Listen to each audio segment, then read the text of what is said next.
Hey friends, welcome to the Saturday chat where Dave and me, Ashley, discuss the song we're going to do for the Sunday shout out tomorrow, which is drinking a cup of coffee. Of course. Yeah, it's a good time. We're having a good time already. Kid Fears by Indigo Girls. Yeah, by request. From our friend Chris in Bowling Green. Great photographer. You can check him out on Instagram, Light from Dark. Light, period, from, period, dark. Yeah, excellent photographer. And you get to see some pictures of us if you want to. Instagram. Yeah. And, this was an easy song to agree to because... It's a good song. It's a good song, for one. I had my phases of Indigo Girls. Yeah. Through my life. As one does. Yeah, I guess so. So, I was thinking, though, it's interesting that, at the height of, the Indigo Girls' early career, I guess, because they're still going strong. But when they first came out and they kind of exploded on the scene, let's say that, it was interesting because, they were a folk band, really. They're like a folk duo. They're an acoustic duo. Right? Yeah. And, they did some electric work, too. But then I was thinking, well, that's unique. And then I was like, well, no, it really wasn't. There was, Jewel was another one that exploded around the same time. And, she was really just a folk artist. Yeah. So it's interesting that folk music can permeate the culture. It seems like the folk scene rides an undercurrent over the pop. It does. Or under the pop music, I guess. So I was reading several interviews with both Emily and Amy, and they really credit a lot of their success to the tour that they did with REM early in their career. Interesting. And they said at the time specifically, it was really the only way you could get to a larger audience, especially as a folk musician, because they didn't have a YouTube. There was no huge internet thing. The internet was just getting on the scene, right? And so really the only way that they had to get in front of a larger audience was to open for a band that had a big draw. And REM was on their way up. They were a rock band, a rock band on their way up. So they opened for them, and I guess there was some nights where, playing music, as a musician, you're a human being with all the highs and lows that go with being human. You have a good emotional day or a bad mental health day, and regardless of what's going on with your internal content, you're still on stage performing, right? And then sometimes there's external forces that compound some of that stuff that's going on, right? And they said that there were nights where people were just anxious for REM to get out on the stage. And here they are. There are a couple of ladies doing an acoustic folk set before REM, right? So the audience was... rambunctious. Could be rambunctious, yeah. And Amy said there were times where she was just pissed. She was unhappy because people threw things at them, like a full bag of M&Ms they threw at them one time. It's just I was just mad.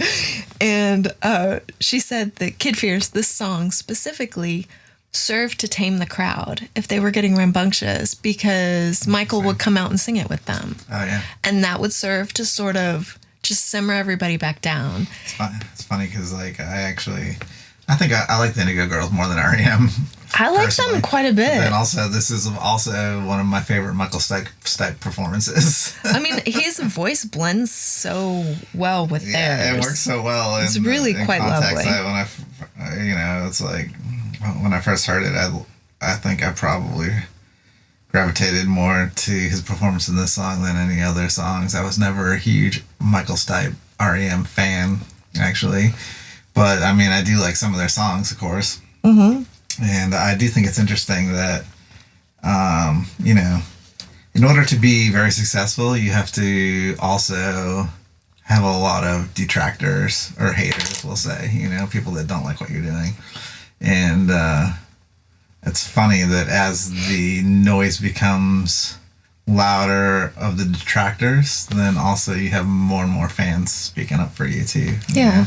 Yeah. So I just like, I think that Indigo Girls are so inspiring that. Hey friends, Ashley of SugarLimeBlue here. Excited to announce that we now have long sleeve tie-dyes available.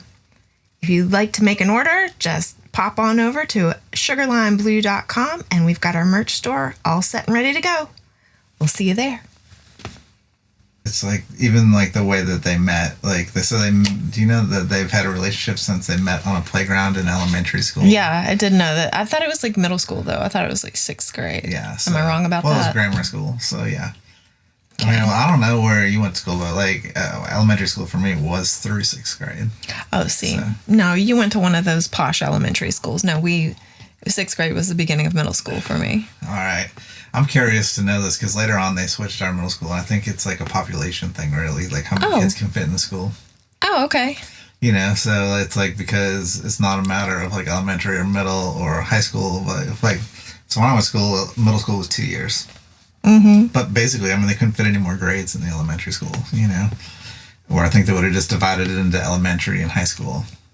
I don't know. I always thought middle school is a more recent invention, as is high school and elementary school being separated. I thought it was more of a maturity level, because I know that there is a threshold there between the 5th and the 6th grade. At least I noticed it where, you're in that 11, 12-year-old kind of arena, right? Because you're in the same school doesn't mean you associate with kids in other grades. No, I know. I know. But it does seem like there was a differentiation for me. I want to know how many people went to middle school in 6th grade and how many people went to middle school in 5th grade. That's the big question this week.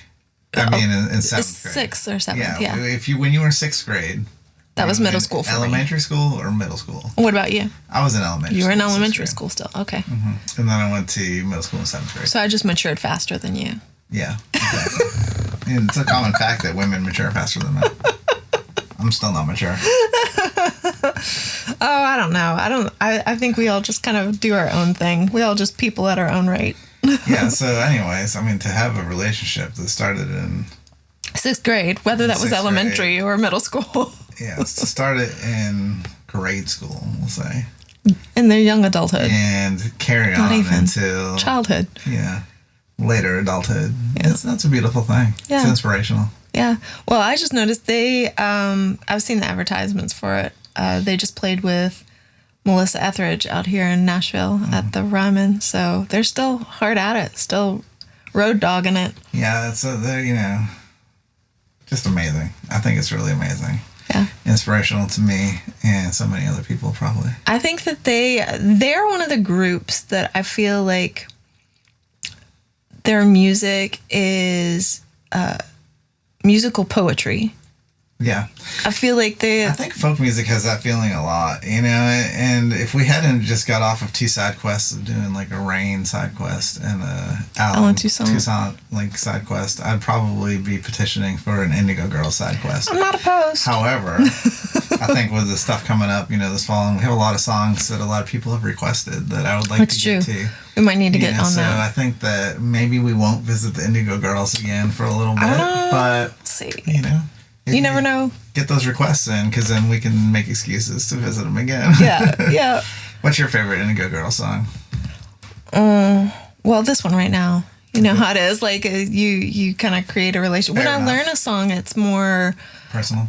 More personal. But I do like Galileo.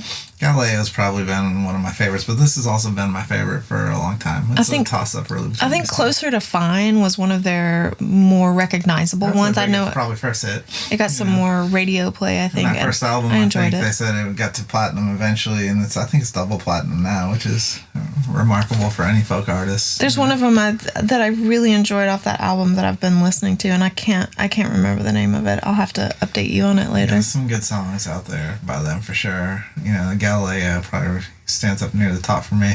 This one, like you said, I got closer to it, so right now maybe this one a little more so. But this has always been like in my Indigo Girls. Well, what do you think about the lyrical content of it? So I was gonna ask you that, but like the part that kind of grew on me these past couple days is I was refreshing myself with the song and kind of learning the parts, which I've never learned to play the song until real recently. I might have dabbled with it, just like having my guitar and been like, oh, you know, try to kind of play along, yeah. Head, but never really listened and tried to translate it to guitar. And then the part about the skipping stones, the smooth, like what's the line where it says like how much smooth? How much further if you spin? How much further if you're smooth? Yeah, I like that. Yeah. So like kind of like you know, you can take it at face value of just like a smooth stone. It's gonna skip pretty far across. Right. I read and the depth of it is interesting. I read an interview with Amy because she's the lyricist for the majority of the song, I think, if not all of it. This song, yeah. She said that verse specifically is about the music industry, and that there's things that you can do, because the first line is skipping stones, we know the price now, any sin will do. And she said there's a lot that you can do to further your career in the music industry, but she considered them sin because they were compromises that she was unwilling to make. But it could get you further. You could put a spin on something. You could polish yourself up to be more palatable to a wider audience, and maybe that paycheck would roll in for you. Yeah, and she said it was basically like sort of a expletive you moment, you know?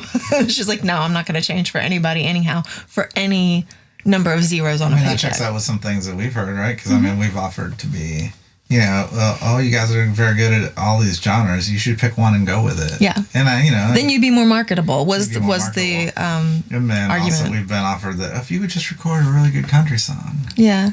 You know, just record a country song, and I can help you get the country song. Yeah, I know, and it makes... It's just not, like, especially the country of, I say today's country, but it hasn't really changed much in the since that offer came down. Well, know? I mean, if you think about it logically, it makes sense. You can record something that if it takes off, which is a big if it takes off, though, it will give you enough money to go down your side path or whatever. But like, I feel like our side path is our path. And I don't want to stray off of that just because the world has a different formulaic view of what my art should look like. That doesn't make sense for my soul, you know? So, nope, we've decided we're carving our own path, even though it takes longer and it's a lot of work. Here we are. Yeah, the Indigo Girls did it. Yeah. Yeah.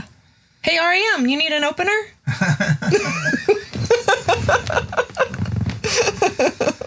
So, anyhow, let us know what your favorite Indigo Girls song is, and or REM song, because that's a thing. I think we've done a few REM songs, so you can look those up too. Or something that you want to hear, like this is our first Indigo Girl song. Ooh, I'd have to look back over the catalog. Pretty sure it is. I'd have to look back. Anyhow, well, you guys have a good week, and we'll see you tomorrow with the shout out. We'll see you next week. Leave us a comment. Hype the video if you have hypes left. Yeah, hype that video. Yeah, let's go. And just from our heart to yours, our song Hello October has already begun to trend for this fall. So if you don't already have it on your Spotify playlist or on your Reels, like, get it in there. Join the trend before it takes off. Be the first on the train. It's probably our folkiest of folk songs that we have to offer, maybe. Is it folky? I think it is. I call it more retro than folky. It's like a retro, folk, vocal jazz, 50s, rock song. I don't know. What do you think it is? What is Hello October to you? People, what would you call it? What do you call it? Yeah, what do you call it? We'll see you next week. See you next time.